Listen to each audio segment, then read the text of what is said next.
Hello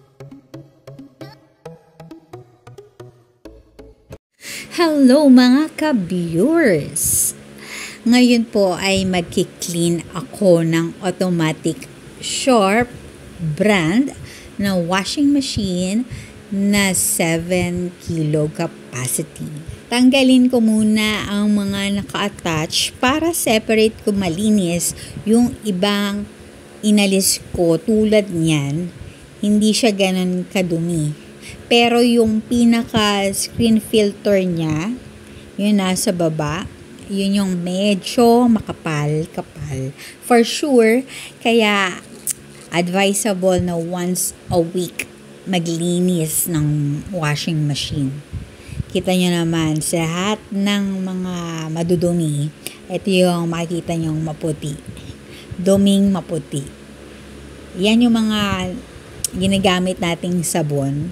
Dahil sa matagal-tagal ko na nga itong tinalilinis, siguro buhat pa nung nabili ko, mag-isang taon na yata yan. Oo, mag-isang taon na nga. Kaya shout out sa aking washing machine, 1 taon ka na. Akalain naway magtagal ka pa hanggat kailangan kita. So ito naman ang pinaka-pinagdadaluyan ng tubig. Yan, kailangan natin linisin din. So babrushin ko na lang siya. At ito naman yung pinaka-screen filter natin na kailangan natin buksan para malinis din natin. So, makikita nyo na medyo hindi siya gaano kadumi, pero kailangan pa rin nating linisin, brushin kung kinakailangan. Pero kung maliit, maunti, ay pwede na natin kamayin. Ayan. So, wash out lang natin at pati yung ating pinaka tela na pinansasala, no? Kita nyo naman. Yan yung pinakadumi rin. Hindi siya gaano madumi. Siguro yun, sa damit na lang din. Kasi everyday naman ako lalaba. So, ito naman yung ating dinadaluyan din ng tubig. At yung pinaka-portion na maliit. Yan naman po ay para sa Favcon. Ayan, fabric conditioner. So, kailangan lang natin linisin. I-wipe out natin. So, lagi naman tong nalilinis. At sa panahon ng paglilinis, ginagamitan ko siya ng Sunrox na decolor para medyo may bula-bula at madali din natin matatanggal yung mga katulad niya na parang mga banil-banil or mga stain ng ginamit natin yung sabon. So, lalagyan ko lang siya ng ating Sunrox na decolor. Kaya ulitin ko, kaya decolor ang ating gagamitin para may bula-bula din. Malilinis din natin, matik ang ating washing machine. So, unahin natin na linisin, kamayin, no, bago natin i-whole clean ang ating tub. So, ayan, para madali na rin na makapaglinis ang ating washing machine. So, yun o, nakikita nyo yun sa screen filter, maputi siya. So, yun yung mga ginagamit nating sabon. So, ang ginagamit ko kasi yung sabon dyan, powder, tapos yung pinaka-bar. Ang ginagawa ko po, since yung ginagamit kong powder, para ma-sure ko na talagang mabula siya, ginagamitan ko pa siya ng bar soap. Detergent bar. Ang ginagawa ko po ay ni-strainer ko siya. Tama ba yan? Yung pangkayod, mali pala, pang-gad-gad ng keso na malalaki. So, since hindi ko naman ginagamit na pang-gad-gad ng keso yun, sa kanya ko na ginagamit, sa sabon na. So, yun lang. Tapos, nilinis ko na rin tong cover natin. Ayan, para move na tayo para sa cleaning ng tub. Inner and outer kailangan linisin. So, tanggal na yung alikabok. Yan na, malinis na. Then, ipa-plug na natin ang ating washing machine. Set na natin ang ating program para sa tub cleaning.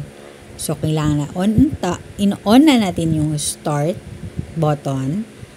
Then, push lang natin yung button para maset natin sa tub. So, nasa 6 hours siya.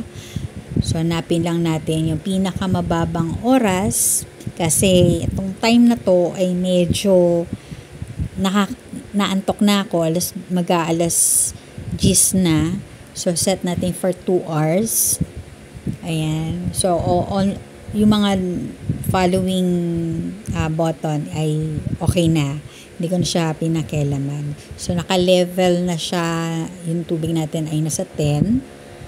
So, naka-soak na rin siya. Kaya, nag-add pa ng 1 hour kasi for soak. Ayan. Babad. So, hugasan ko lang aking kamay dito. At ang ginamit ko na powder soap para sa pagbababad ay Seaways. Ayan. May shout out nga pala sa lahat na mga gustong bumili. Ayan. Medyo nakikita nyo, umuusok-usok. Maganda siyang gamitin, ka-viewers, kasi na-melt niya yung mga sabon na natuyo na sa side. Madali din malinis. And kailangan din nating banlawan yung mga nalinis o napunasan natin kanina. So, i-close ko muna yung ating tab. Then, balikan ko after ma-reach niya yung level ng tubig na kailangan niya. Sa part na ito, huminto na ang ating tubig kasi na-reach niya na yung level ng ating kinakailangang tubig ng ating tub. So, for the recap, ang ginawa lang natin ay sinet natin ang program. So, naka-soak na siya for 9 minutes. Then, naka 2 minutes ang rinse. 5 minutes para sa spin for air dry. At yung ating level water ay nasa 10. Then, 3 hours of soak and washing. Then, nakaprogram siya para sa tub. At, yun nga, eto naman sa time na to ay kahihinto lang niya for cleaning ng tub and nagde-drain rin siya. So, wait na lang natin ng ilang pang oras para totally na malinis. At this moment, dinidrain na niya o tinatapon na niya ang tubig na malabo. Actually, tingin ko hindi naman siya ganun kadumi. Pero kailangan talagang linisin. Every month, dapat nililinis ang ating washing machine kasi medyo hindi nagiging maganda yung amoy pagdating sa kasi palagian natin ginagamit, so na yung mga umido niya dumidikit, no? So didikit din sa damit. So yun, sa time nito ay i-spin pa niya, mag-i-spin siya for drying the surface ng ating tub. So meron pa tayong 35 minutes na natitira. Nile-level pa niya, pinupuno niya yung tubig natin na kailangan. At kasalukuyan na umiikot ang ating tub. I think dinadry niya ng mabuti para matanggal din yung amoy ng ating washing machine. And for the name of product cleaner that I've used, it's a Seaways washing machine cleaner. 125 per pack washing machine tank cleaner, 7.2% high power active oxygen, 99.9 sterilization rate, non-corrosive, non-irritating, strongly remove scale, protect machines, soften clothes deeply, fresh and deodorizing, soluble in water, clean without residue. For those who are first time user, you have to use 3 packs of Seaways powder cleaner. Then, lagyan nyo lang ng tela o something na hindi na nyo ginagamit na tela para maging wiper niya sa loob habang umiikot yung ating washing machine. Sa mga madalas gumagamit ng washing machine at yung tipong pag naglabas sila medyo hindi ganun kabango, malamang nun kasi sobrang gamit, naiipon na yung dirt sa inyong washing machine. So, ang tendency nun, talagang kakapit yung amoy. So, sa case ko naman, ay siguro madalas ako kasi binababad ko yung mga damit. So, nababakbak na rin po siguro yung mga residue or yung dumi na sabon na nakadikit dun sa paligid ng washing machine or dun sa pinaka strainer niya. So, kung makipapansin nyo, hindi ganun kadumi yung tela and then yung pinaka-filter niya. So, ang advisable sa mga ganong case ay 5 to 8 hours. And for the last minutes, 6 minutes left. Nag-drain na siya. Then, ngayon ay nagda-dryer o nag-air dryer na siya. Nag-spin po yan. Hindi natin pwede yung buksan kasi ma-interrupt ang ating machine. Masisira. Magbibip yan, may signal siya at nag-stop na siya. Stop na kasi tapos na ang ating pagki-cleaning. So, kailangan natin tagalin sa saksakan at ibalik ang mga nilinis nating parts nila o parts ng ating washing machine. So, ayan na. Ready na tayo for tomorrow.